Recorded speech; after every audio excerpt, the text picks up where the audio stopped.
王祖藍嘅手工藝創作室開幕，簽咗好多藝人，連出名有原則嘅鄧萃雯佢都搞得掂。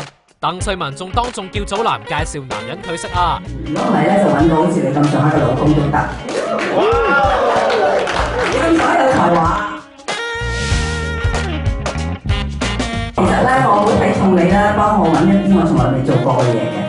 係啊。如果唔係咧，就揾到好似你咁上下嘅老公都得。我哋唔係做 speed dating 嘅公司。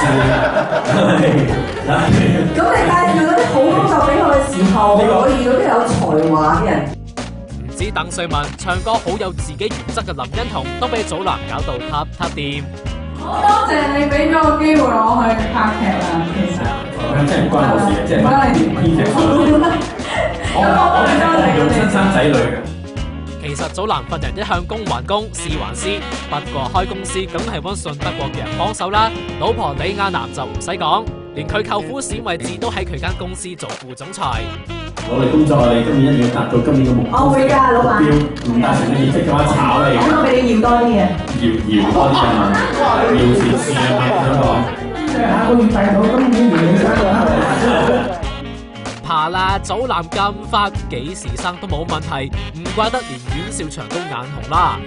我哋攞目標㗎，其實我而家一般睇咗祖藍㗎。係啊，我哋隔離啫，而家可以食隔離嘅啫。我希望咧有一日我能夠有呢個同佢一樣擺翻咧佢隔離啊，第二度黐住我咧一啲雲之萬咁嘅嘢。